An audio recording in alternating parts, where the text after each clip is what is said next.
Welcome to the IP2 podcast. We are happy to be joined by our friend and the winner of our RTN here in Calgary, Sean Brame. Sean has been a member of our community here for a while and a longtime Ranger player as far as I can remember. Sean, welcome to the show. Thank you. Thank you for having me. All right, Sean, can you briefly introduce yourself? Yeah, so I'm Sean, 30 years old. Just had a birthday actually on Wednesday, so Happy birthday. Happy birthday. Freshly 30. I don't know what to say, but this is my first serious card game I guess I've been ever into. I played Yu-Gi-Oh back in the day. Okay. But that's about it. Big time hockey fan. Love the Calgary Flames. I've been playing hockey essentially my whole life. That's about it. I don't know what else you guys want. No, it's fine. Whatever you want to deliver. Hockey, we're Canadian, so hockey seems to be a common topic here whenever we interview people. Yeah, and in a typical week, I guess how many times do you play hockey? I used to play a lot more. I actually tore my ACL, and that kind of slowed me down on the hockey trend. But before that, I was playing competitively essentially my whole life. And then when I hit university, started playing in like a rec league. Just played like once or twice a week kind of thing. But yeah, the ACL tearing kind of slowed me down from that path. I still played after that, but it was I got a lot slower, let's just say. I feel old now. Well, I got to tell you, once you cross 30, your back starts hurting all the time. If you didn't know. And your knees. Yeah. Oh man. Yeah, there's a few things that start to go. It was funny. Like a couple weeks before my birthday, my back was killing me. Like I couldn't even like get out of bed without it hurting. So I'm like, well, this is 30, I guess. There you go. Well, that's awesome, and it's great to hear that you have more of a sports background. And getting into games, like, have you always just been good at sports and games, like this dual threat, or did you come into games at a later point in your life? I've been a gamer my whole life, really. Like always, I picked up a Game Boy Color, played Pokemon Blue back in the day. Ever since then, I've been a gamer through and through, and that just kind of led me into the sports avenue of. I feel like I'm pretty competitive when I want to be. So hockey was a good outlet for my competitive nature. You kind of said that this was Fab was your first competitive game. So what kind of player do you consider yourself? Are you like casual? Or are you ultra competitive? Where do you see yourself? In Flesh and Blood, I would say I'm pretty casual. I don't really play that much outside of like army events or anything. Like I don't practice. I play Talishar a little bit, but I would say I'm pretty casual when it comes to Flesh and Blood. You were kind of mentioning that you also, when you do get out to armories, it's mostly draft nights too, so not even CC. Yeah, like barely have been to a armory where it has been CC. Like played a little bit of Blitz, but mostly draft nights on Tuesday. Nice. Do you feel like you still get to practice some fundamentals during draft that can help you for your CC gameplay? Yeah, I think like learning all the cards, like there's some generics that you would think of just never playing in your deck, but I think they're good to, get the other side of Flesh and Blood that you don't really see when you're just like focused so much on your hero that you kind of just forget everything else that's happening around you. So I think draft is really good to, learn the basics and like learn all the other cards that you might have forgotten about. Nice. Let's talk about your big win then. What was your preparation like going into it? Yeah, I mean, I feel like I didn't really prepare at all.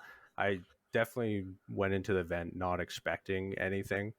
I actually changed my deck list like the day before, just listening to some YouTube videos while I worked. And I was like, oh, maybe I should throw in this card.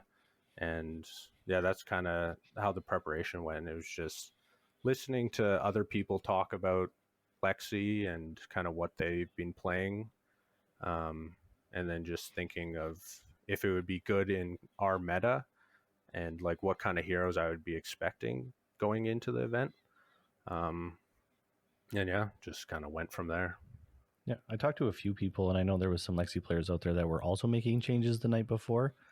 It didn't go so well for them. It seemed to work out for you. What did you make many changes, or only a few changes to the deck? I think one of the biggest changes was including one Artivore. I forget like what YouTube video I was watching, but they're like Artivore is really good into Lexi, but you never want to see two of them because they don't block for anything. You know, it's just kind of like a weird hand if you see two of them.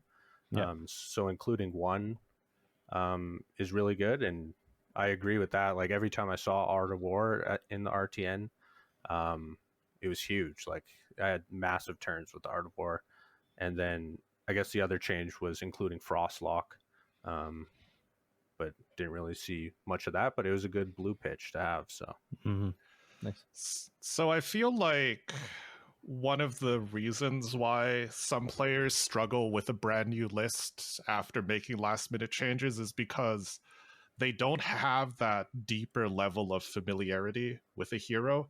Like if you just pick up a deck and you practice for a couple weeks and then all of a sudden you make some changes, you don't have a lot of experience to fall back on.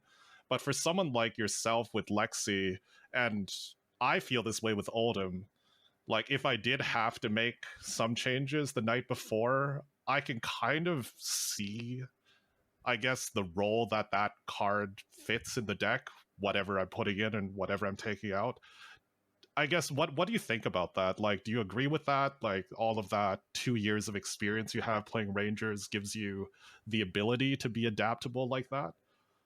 yeah, I think you know, I going into it when they said you never want to see two Art of Wars in your hand, like I could see why they were talking about that, because like I knew Art of War through and through because I played Lexi when she was like Ice Fusion Lexi. So I had Art of Wars in the deck at that point. And I came across, having two Art of Wars in my hand. I'm like, what do I do with this kind of thing? So I kind of knew exactly what he was talking about when he said you only want to see one. And I didn't even really practice with it. I was just like, in the event I would see it, and I just kind of knew the line I had to take when I saw that. Same with Frostlock. Like it was a card I played in Ice Fusion Lexi because it was actually a really good card when you fuse it. So I just, when I heard that people are playing with those cards, I just instinctually said, yeah, I think it would be a good card, good couple cards to include, and threw it in. Nice. That's interesting. I've always been a 3 of guy for a lot of things because I really like the consistency of finding those cards that you really want. And I've just started learning to actually come down from 3 ofs and go to 2 ofs in certain cards, because that exact example is you don't want to see 2 of X card in your hand. Mm-hmm. So, and I really struggle seeing with the idea of having one, because I want to see that card. And so for me to see that card, I want more copies of it. So it's interesting to hear you talk about a single copy of Art of War and finding like some really good success with it.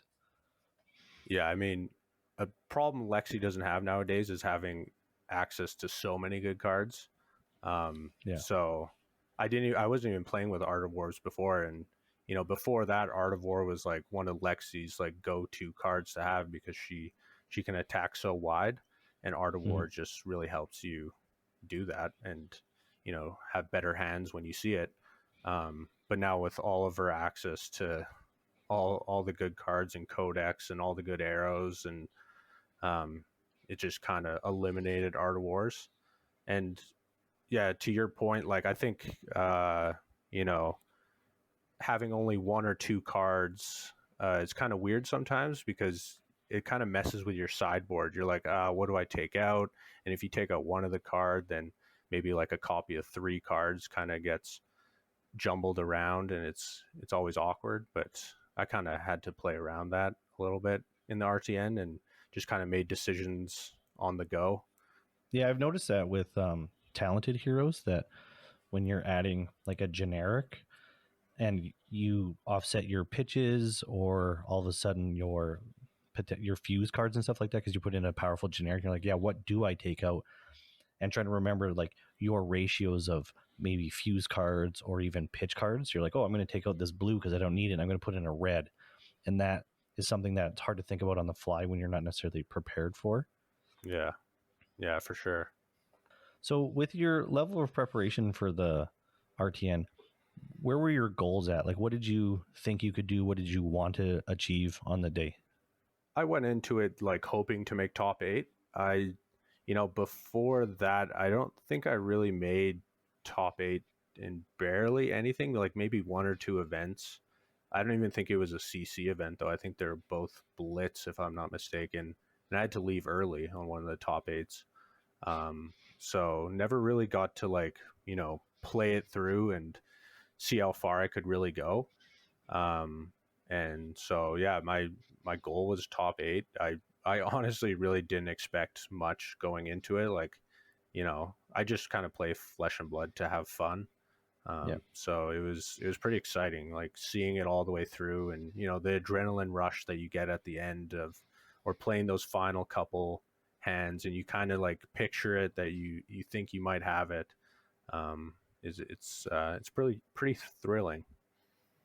Was there a special moment or play in the day that really stands out to you at this point? I mean, I drew pretty crazy. And like even in my final game, I think like I had the momentum and I drew 2 rain razors, 3 of a kind, and like a red blood rot shot. Lace with infecting shot. Infecting shot. Yeah. I drew that, like had the tunic up, and I'm like, oh man, he just passed back to me. I'm like, this you can't like get any better than this. And that was in the final game, final couple of hands. So that was pretty exciting. My game against Madison, he was playing Icelander. I had a pretty crazy Art of War turn, and it definitely like let me get ahead and just really take off with the game at that point. So that was pretty good as well. With having some really good draws on the day, was there a game that stands out where you played very well and had to, I guess, circumnavigate some not great hands? Not many stand out. I think like when you're playing, you don't really necessarily see those. Like, I mean, like you might draw a bad hand, but then you're just like, oh, I'll just block this turn and maybe hopefully take momentum back. And that's kind of just how I played. I made sure I didn't, rush it too much. If I had a bad hand, like block it out, hopefully something better comes. And that kind of worked for me as I was going around. Actually, one of the first games I played was Oldham, and I drew so weirdly, and it was his turn. He played first, and I drew like an Art of War, Rain Razor, and like two blocks, and he played a Crippling Crush. Or no, sorry, he played what's the one with no go again? Spinal. He played a Spinal Crush on me. I'm like, oh man, if I don't block this out, like it's gonna be really weird. So I ended up playing the Art of War defensively on my first turn, and I'm like, oh, why did I put this card in? But it ended up working in the end. So nice. Yeah, sometimes you have to make those plays to get through a game that feel awkward. Yeah. I gotta jump in here, and Sean, you do not give yourself enough credit here and talk about your own plays. Even in my game against you, it was unfortunate we had to play in Swiss. My Oldham deck was super teched against Ranger because I knew Andrew was bringing Ranger, I knew Brandon was bringing Ranger from Edmonton. So I had all of the spice, I had all of the cards to fatigue Ranger, and you brought me down to 0 cards in deck, 2 life with just my heart. Like you played that game so well. Like it was incredible to see. Like this man does not give himself enough credit at all. Yeah, that was actually a pretty fun game to play. you gained so much life on that heart. It was incredible. Yeah. But I think one of my best plays against you was keeping the lightning press out on the field and just like waiting for the most opportune moment to hit you with that, because like I knew that you couldn't block out one of the cards I had coming. So just waiting for that pristine moment to hit you with that. Yeah, that was a scary time. And I have to say, like, very few Rangers, like when I was playing that deck, like, okay, I don't even want to say that because each Ranger that I faced presented their own challenge. Like we talked about Emily's triple last ditch effort, Lexi last week, but both her deck and your deck both really made me feel like I was about to lose the game. Like you played it so well. Well, thank you. Yeah. All right. So you won the RTN. Do you have any plans moving forward here to ramp up how competitively you take the game, or are you going to keep it level, keep doing what you're doing, keep enjoying it that way? Has anything about this win changed anything for you like that? I think I'm gonna keep it casual. Like I Yeah. always love playing. I think the only thing that might change is I'm kind of on the fence of going to nationals. I think it would Okay. be a pretty cool experience to go. I don't know if I'm personally ready for that, and like if I do go, I think I might actually have to try to practice a little bit and you know figure out some of the card. I don't even know the name of Spinal Crush or like that well, so I feel we like put I you on need. the spot. Yeah, It's hard to think that's on the right. spot.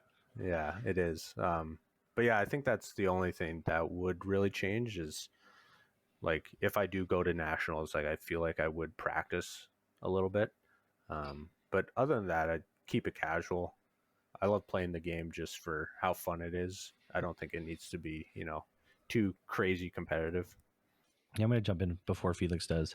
Again, you don't give yourself enough credit. You're obviously a good player. You won an RTN. You had to play arguably the best player in Alberta in semis, was it? I think, Yeah. and beat him. So I think you're ready. I think you can do a lot better than you might think you will, and you never know until you go. When I went to Nats 2 years ago, I wasn't ready for it, and you just go ahead and have fun. It's a blast, and I know Felix would push you to go if you can go, if you can make it. Yeah. Oh yeah. Absolutely. And before we jump on, I know our script says we have to move on, but man, it's just so much fun to talk about the day, and these local tournaments are so important to us. Like during top 8, like were you watching any of the other games? Were you rooting for anyone in particular? What did you feel when you saw you were up against Andrew in the semifinals? Just take us through, I guess, the entire top 8 a little bit, if you don't mind. Yeah. So, I mean, I was expecting some more Kano players uh, through the day. So I sideboarded in a Heart of Ice. Mm. Um, and my first game was against Madison on Icelander. So I'm like, you know what? I'll just put the Heart of Ice. I think it's the right call to put Heart of Ice in, get a couple or one more AB in there. And it actually worked out quite well playing the Heart of Ice against him, forcing him to do the first move and just kind of seeing if I'm going to get a frostbite or not. Definitely helped a lot. And so, yeah, that game kind of got taken away when I had the crazy Art of War turn. After that, I think it was like 6 o'clock or something by the time I finished that first game, and I had barely eaten all day.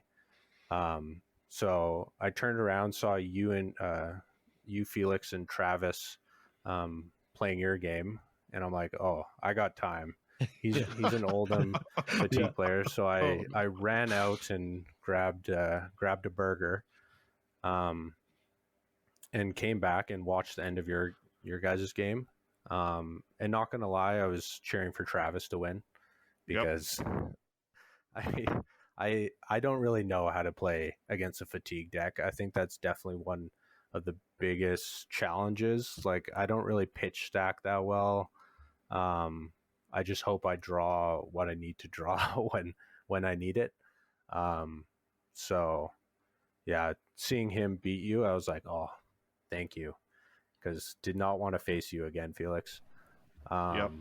And then yeah, I mean, playing Andrew was a lot of fun. I think it was like one of the first times I've ever played him.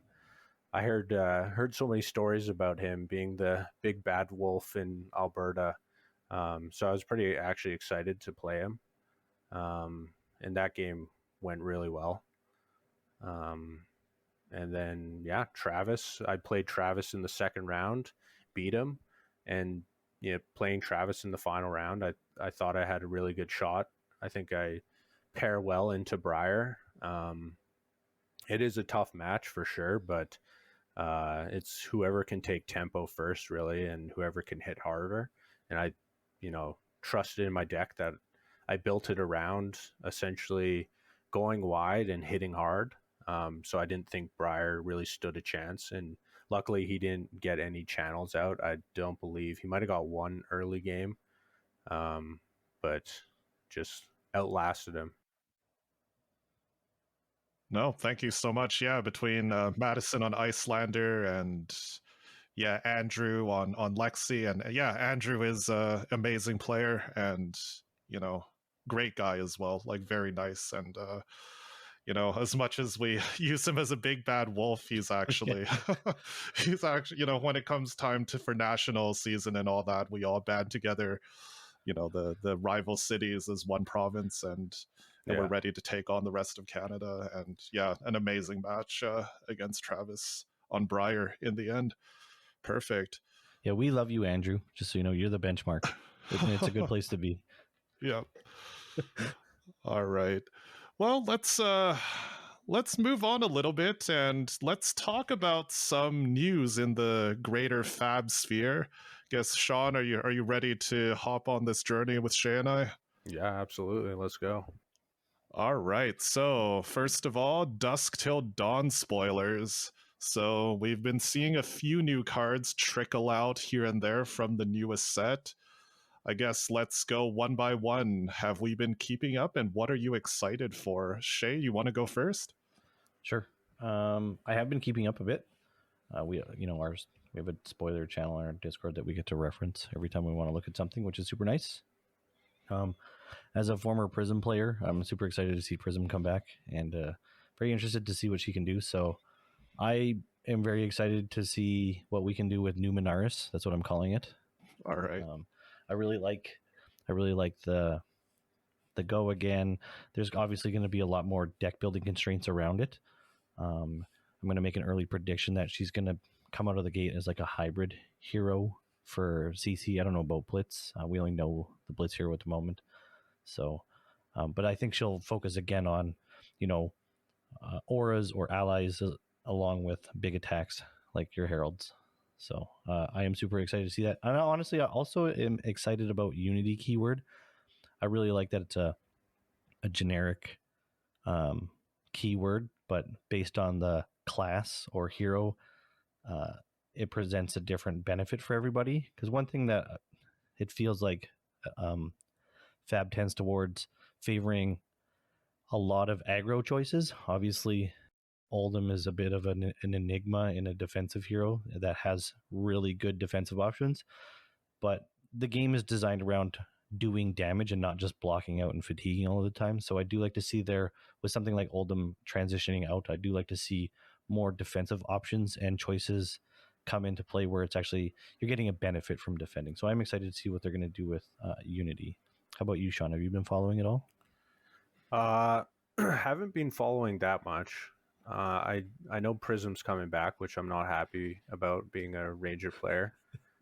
One of the first games I ever played was Azalea versus Prism, and that's rough. It was very It's rough. awful. I had no idea what to do against her. But yeah, I haven't followed that much. I'm excited I really enjoyed Monarch. So excited to see what kind of cards are coming out with that. So do you tend to go into a new set release with minimal knowledge then? Yeah, I go to the sealed event and just kind of read the cards as I open the packs. I know like a little bit of what's coming out. I don't even think I knew that there was 6 heroes coming out in Outsiders. I thought there was like 4 or 5. So that was a nice surprise. But yeah, I mean, I hear about a little bit about it through the community, but don't really look into it very far myself.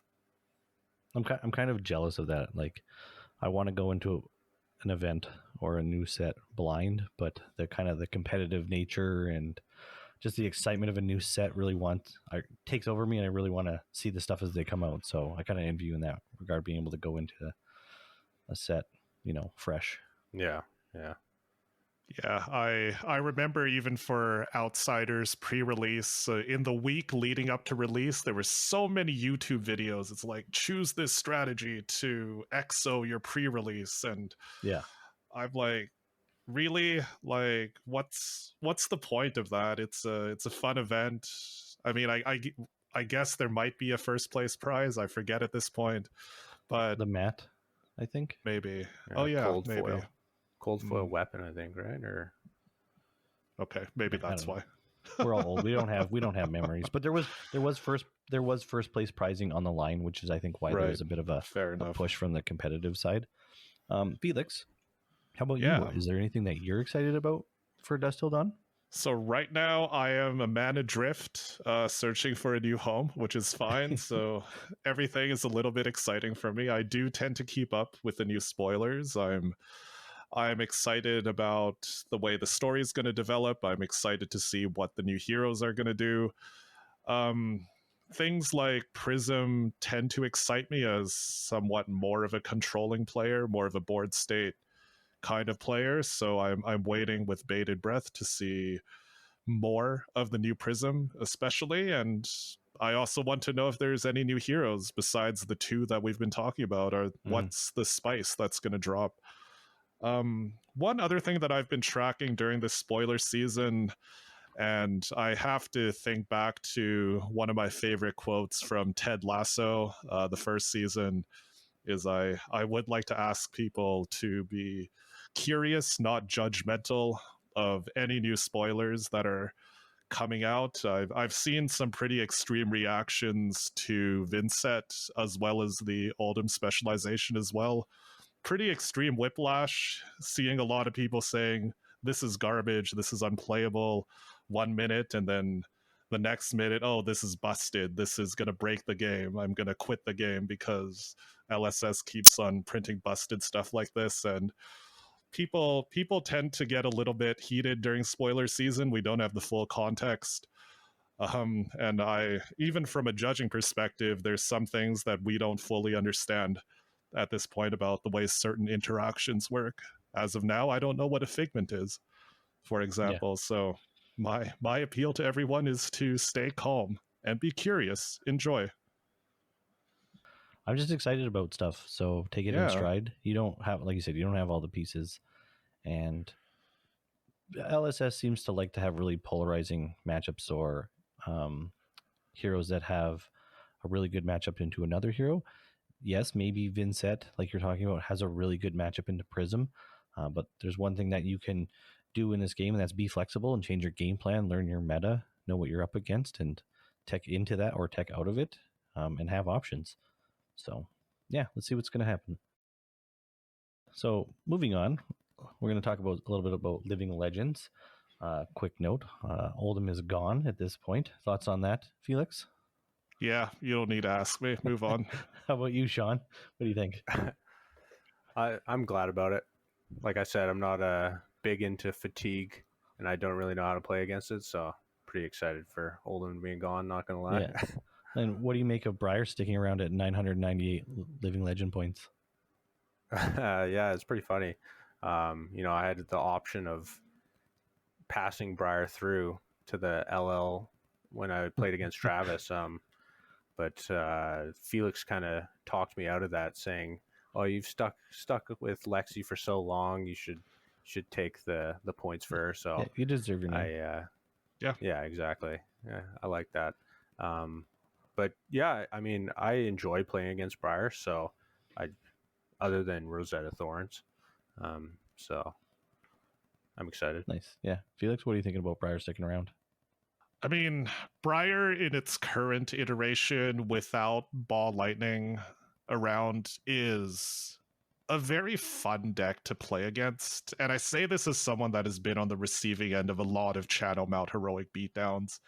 Like, Briar feels like, at this point, a fairly flexible hero that does have some high roll potential, but she does feel enjoyable to play against because she has some defensive options with the embodiment, especially in sending her to block. She has some powerful turns. She has some below rate turns. I think a lot of the negativity that I feel towards Briar, even today, maybe, like Sean pointed out, because of Rosetta and just how it seems to be so powerful for any Runeblade. Think about Chain, think about Viserai, having to run Nebula Blade instead of Rosetta. Like, I'm actually probably going to be sad that Briar's gone. And this sounds really weird, again, as someone that's lost a lot of games to Briar. I don't know. I'm not sure how to feel. I'm going to be a little sad. I played her early on, but at this point, with her being so close to Living Legend, we only saw like one iteration, like 0 cost 4 attack, go again, low to the ground kind of Briar. I really wish Rosetta was an elemental weapon. I think that would have really helped the situation. But we didn't get to see, a Blossoming Spellblade or a Flicker Wisp deck or an Earthbriar deck be successful. And that unfortunately missed the mark, I think, for that hero. The whole set was themed around these heroes having access to 2 elements, and yet this hero basically doesn't use any of that. And so I'm a little sad that we don't get to see those Briars before she leaves. So, but I also, like most people, I'm kind of glad Rosetta's gone because I just want to move on at this point. It's not that I dislike Rosetta. I am a partial Runeblade player. I do enjoy Rosetta. It does have a condition that has to be met that isn't always met. So it is strong when it's strong, but sometimes it's a pile of garbage too. But I guess you can always swing for 1 arcane and 2 on a blue, which is pretty good. Yeah, so. And to your point, like aesthetically, even I can't wait for next Briar. I hope that they'll take her in a direction that's more elemental focused, so we can run more of those cards like Blossoming Spellblade and maybe some of the tall earth cards. Right now, if you take a look at the contents of the Briar deck, it's pretty ugly. Just again, from an aesthetic point of view, it's all these Ravenous Rabbles and random generics. And I mean, I really appreciate decks that have a consistent visual theme, like even something like Arcane Icelander or Phi, just from a cohesive aesthetic point of view. I don't know, it scratches a kind of itch that I like being scratched sometimes. Sean, does that stuff matter to you as well? Yeah, I agree what you said about Rosetta. It definitely should have been an elemental weapon, because I just hate how pretty much it's the go-to weapon for all the Runeblades. And that being said, like Briar is a very balanced deck. They can have really bad turns, but when you set it up and set your channel mount up, and it can be pretty gross too. That being said, I think Voltaire should be not elemental if we're going to go down that path. Here comes Azalea. It's a pretty sus weapon. It's pretty good. Yeah, I was building a deck with Azalea with Voltaire just to see how it was. Never got to play it though, but Azalea would be so fun to play with a Voltaire like weapon. We'll move on to our next topic, and we have had a lot of callings announced over the past couple months. And early on in this podcast, we were talking about an imbalance when it came to the events in North America specifically, with a lot of callings and battle hardens on the East Coast of North America, and really not a lot to speak of on the West Coast and Central America. Since then, we have had the U.S. Nationals and a calling in Las Vegas announced for late August. And just a couple days ago, as of recording, we have had a calling in Dallas announced in October as well. So I'm sure LSS has heard quite a bit of feedback about this from a lot of different people, and they have delivered, to their credit.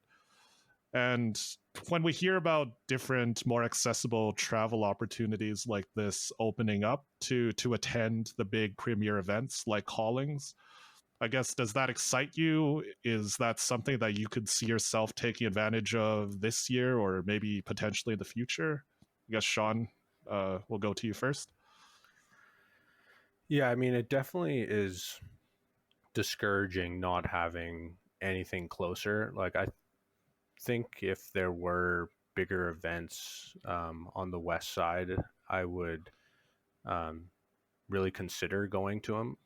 Like, because they're all east, I never even thought of going to them. It's just too much of a commitment to go all the way out there, and that's kind of what's even stopping me about national. It's like it's all the way in Ontario, Yeah.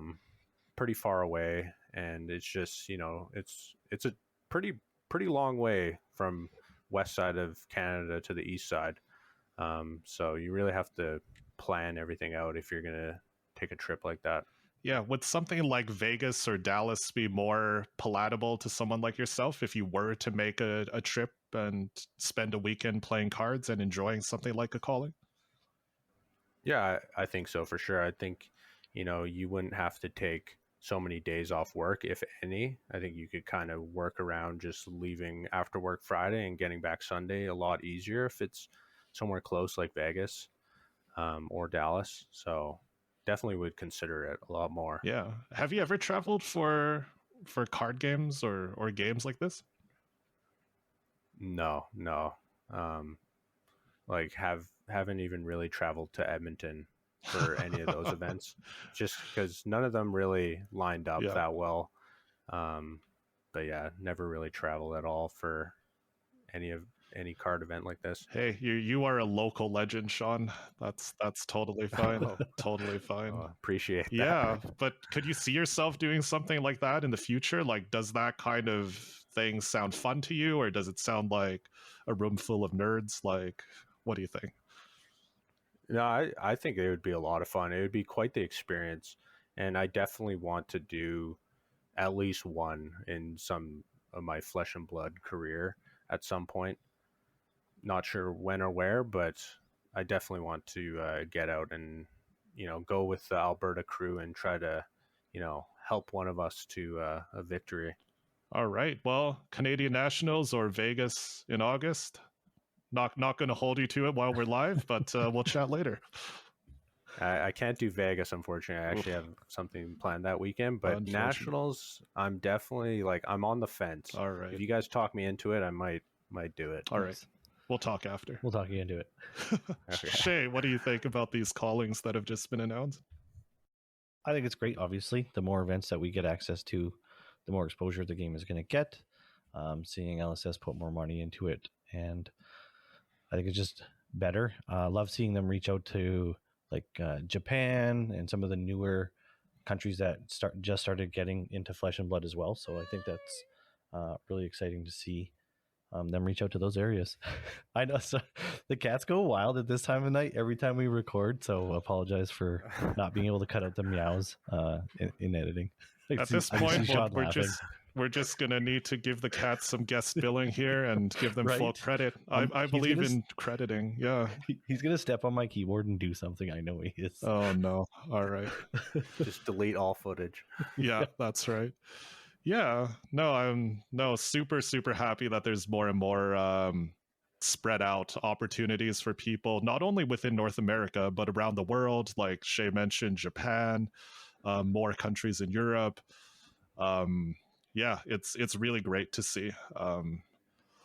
Yeah, can't say enough about that. And I hope to go to Vegas. Judge applications are going live in a couple days here, so fingers crossed. But even if I'm not successful, maybe I'll go in and try to play Oldham in the calling there. You think he'll still be live? I don't think it. I don't think it's going to go very well for me, but you know. Yeah, you'll get accepted, Felix. Yeah, that's right. Yeah, you will. Yeah, I'll for just sure. slide under the radar. Felix is one of the best judges. James, if you're listening to this, the best Shea judge. is right here. Like, how can you say that? Oh, I'm saying I'm talking to the two best judges. That's what. All Don't right, worry, I'm not perfect. slighted in any way, shape, or form, so it's all Oh good. man, oh man. All right. Well, You've been let's paying him off, eh? And yeah, we'll just move on to our next quick topic here. We have been talking about Canadian nationals a little bit here. It has been announced for Mississauga, which is part of the greater Toronto area by the airport. I guess no real surprise there. There's just so much more population in Canada and an active player base in that region. Really excited. I believe it's Red Riot that is hosting this time. They've been part of the game from the beginning. I think Shea, you know the store and the owner and all that. Yeah, Steve and I go way back. Back to the online days of Flesh and Blood. Steve's super passionate about this game. You can see when you talk to him, he started a store to support Flesh and Blood and Pokemon.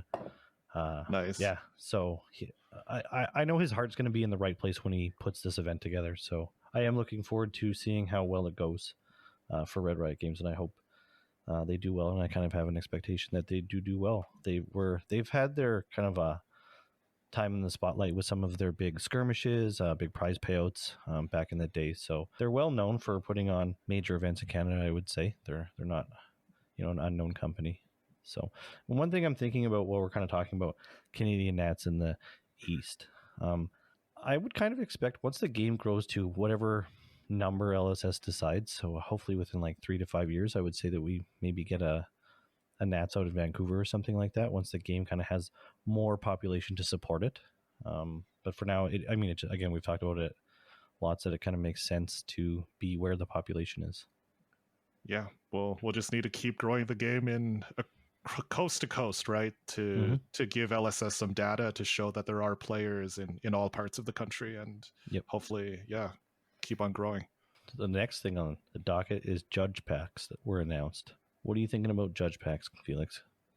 Oh man, well, I have typically pretty atrocious booster luck, so I can't wait to open up a judge pack if I am lucky enough to be selected to judge a major event in the future, and probably get like a non-foil cracked bauble or something. That's pretty much what I expect. Sure. Have you heard of these judge packs, Sean? I have not. What are they? So currently, judges get a known promo card when it comes to judging the tier 2 and up events. So it'll be like an adjudicator promo or something like that. Now they're going to be doing a single card sealed booster. And in the first series, there's 6 different cards that you can get. So it's random. You don't know what they are. The current cards, they're all cold foil. There's like the new adjudicator Therion and his or her gavel.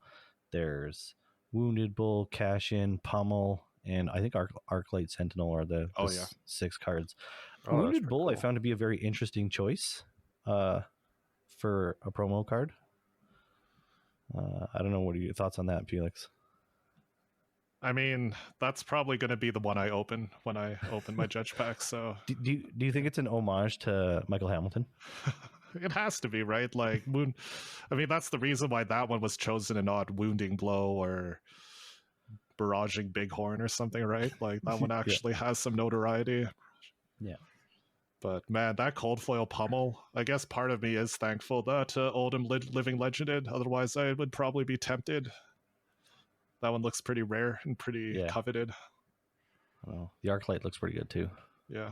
If you got one, would you keep it sealed or would you open? I'm an open guy. Yeah. Yeah, me too. Open Definitely all open time. guy. Yeah, that's the way it should be. I agree with the sentiment that the card should be known and played. I am so scarred from from opening packs and not getting much. I'd probably keep mine sealed. Just try to pot it off to the next person. Fair enough. Yeah. All You'll right, never but know if you don't open it. That's the thing. It's always so tempting to me. I'm like, oh, I got to know what's in this. wow, yeah, that there's been a lot of news, and we haven't covered news in a month and a half. But no, that's a pretty good snapshot of some of the more exciting things going on over the last few weeks here. I guess before we wrap up, I would like to ask, I know there's been a few pretty big video game releases over the last few weeks as well. Have you guys been playing anything, taking advantage of this downtime in the Fab competitive season? Sean, you want to go first? Sure, yeah. I mean, I've been playing Diablo 4 quite a bit. Yeah, It's such a fun game. Love it. I yeah. played Diablo 3. I never played Diablo 2, but a lot of my friends did, and they were talking about how fun of a game that was. And so got into Diablo 3, and now Diablo 4 is just a step up from 3. It's a really fun game. What are you playing? I'm a hardcore player. Oh, So I love the thrill of just like on the edge of dying and you just spamming Q to heal with a healing pot. So I'm playing a necromancer build, and I also have a sorcerer build on okay. hardcore. Nice. What level are your characters? My necro is 51, and my sorcerer is 45. And then I have a barb that's 20, just in normal. Nice. That's awesome. Yeah. I appreciate the hardcore mentality, but man, I just read this article that's like one of the first level 100 or whatever hardcore people lost their character due to I a heard server about issue. that. Yeah. That's scary, man. He disconnected. Yeah, that's Oh. crazy. They should definitely give him back that character, I feel like. Yeah, that's pretty rough. I'm also Yeah. playing Diablo. I'm playing not on hardcore. I would have died 1,000 times over. My PC today was just having issues struggling running the game. It would pause for like 30 seconds at a time. I didn't even know if the game was going to recover. I was expecting it to crash. And actually, even last night, I'd just be standing in town, opening my inventory, and the game would crash on me. So I can't comfortably play hardcore right now because, yeah, my computer would just let me down. But I'm playing a Sork as well, and I think I'm made 55 today. Nice. Yeah. I have a lot of amazing memories of playing Diablo 2 and then playing Path of Exile after that. I'm not playing Diablo 4 right now, but I do hear that this version of Diablo 4, has gone back a little bit to the roots. I guess Shea, yeah. Okay. Yeah, I've been playing Diablo since, Diablo. Yeah. It's a lot darker. It's slower. It still has a little bit of a feel of Diablo 3, and as you gear up and get more powerful, you get to kind of speed run stuff.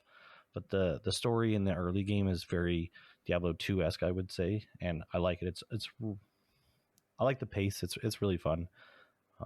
And just thinking about, like, now that I know Sean plays it, I know Andrew plays it, and I got a couple of friends that bought it last night. I'm in for a really good time for the next long time. I think being able to group up with some friends and play Diablo, because it's a lot funner to play these kind of games with people. Is there like raiding, like multiplayer like that? Not really. So there's world bosses right now that you can show up to an area and fight, or world type events where the server will sort of like put you with other players doing the same thing in the same area. And I haven't actually grouped up past one person, so I don't know how many players you can actually have in a group at this point. Do you know, Sean? Playing with friends, I think you can have like 5 or something. I've been playing hardcore with 2 of my buddies, so all 3 of us have just recently beat the story. And yeah, like you go to, I think there's even a PvP area that you can jump into and fight other players. Like you'll get marked saying you have like a special item or something, and so other players will come try to fight you and kill you. And I mean, that playing hardcore, I don't know how I feel about that. It would be scary to just get one shot by a crazy barb or something, but I think it'd be a lot of fun as well. That is omega stressful. That's way too much. It is. Yeah. It is. What about you, Yeah. Felix? What are you playing these days? Yeah, so since RTN season has been winding down, I've been playing a little bit of Street Fighter 6, and I just have to say, if you want to feel like you have no coordination whatsoever, get into a fighting game. It is absolutely insane. Like I feel like I want, my brain wants to know and maybe knows what the right thing to do is, but your fingers do not cooperate. It's going to be a long and painful journey towards. You just mash buttons. Yeah. Oh no. That PvP games are so stressful. I don't know how you're playing them at this point in your life. Like, so even Diablo is like casual. Like I can die, whatever, go do quests. But like PvP, like Street Fighter or FPSs, like it's your skill against your opponent's skill. And as far as I'm concerned, I'm not that good. So there's more frustrating moments than there are rewarding moments. Have you guys seen that video that's been making its rounds around the Fab Sphere? Flesh and Blood is a fighting game. Yes, I have not. Sean, No. have you? Yeah. Okay. it's a really good video. Yeah. Okay. Yeah. Yeah. give it a Felix can watch. tell you all about it.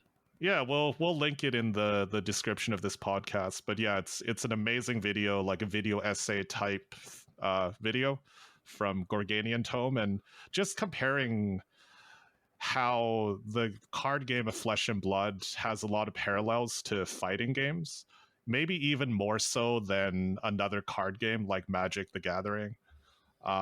Like a lot of people try to compare different archetypes in Flesh and Blood to Magic, but a lot of times it doesn't really translate well one-to-one. But what it does kind of translate well to, and I've been completely convinced after watching the video, is a fighting game. Because in a fighting game, you start with full health, and your character has a set of moves, and your opponent has a set of moves that may be different than yours, and you'll have different strengths and weaknesses. Maybe your character is a rushdown kind of character that doesn't care about getting hit. They just want to rush themselves in and beat down their opponent before they die. Or maybe your opponent's like more ranged and wants to keep your opponent at bay with a lot of long range moves and keep themselves safe. Like there's all these really great parallels that I think the video does such a good job explaining, and yeah, it's just top notch. I couldn't recommend it enough, and that actually inspired me to pick up Street Fighter. And I can see a lot of the parallels playing the game, but of course the physical requirements to play a fighting game, even to execute something like a Hadouken, like the quarter circle forward plus punch, or even more challenging like the uppercut, like where you have to do this Z-shaped movement and then do a punch. Like just to train to do that takes hours, at least for someone like me, where it doesn't come naturally. And then to be able to execute that in real time when you're under pressure with your opponent in a quick reaction time, it's going to take a while. So like I said, for now it feels like I'm a baby. I have no I'm putting my spoonful of baby food into my eye. Like that's the Baby stage steps. I'm at right now. Yeah. Well, it's even a lot of fun though. like Super Mash Bros. Like I'll play some of my friends at Super Mash, and you can just tell the skill gap level. Like they know all the move sets, like what you're gonna do, and I'm just over there like mashing buttons, trying to figure out how to kill them. But they're just counter everything I do, and it is a lot like Flesh and Blood. Even like your equipment, like you use an equipment piece, and it's like stripped off you, and you can't use it anymore. So I can see how it's definitely like a fighting game. Well, yeah, no, it's been great, and just like all our guests, Sean, you've been amazing. Thank you so much for chatting with us and telling us all about your epic win. Yeah, well, yeah, thanks for having me. I think you guys are doing something really special here, and I will be watching or listening to every podcast from here on out. So keep up the good work. Thanks very much. So to all of our legions of fans, do you have any social media presence that they could contact you if they want to learn more about Lexi? No, not really. It's okay. Nobody's ever commented on any of our videos. It's all good. Okay. Wow, Sean. I have Wow. actually. I'm the Brombe Plays guy, so Yep. I think I had one of the few Was comments amazing. on one of the videos. Amazing. Yeah. No, that's great, Sean. You are truly keeping it local, and here in Calgary, we do appreciate you very much. Congratulations again on your win, and Thank you. for all of our listeners, thank you so much for tuning in. Please check us out on YouTube, IP2 Podcast, on Twitter at IP2 Podcast, and on Mastodon, IP2 Podcast at wraith.social. Thank you.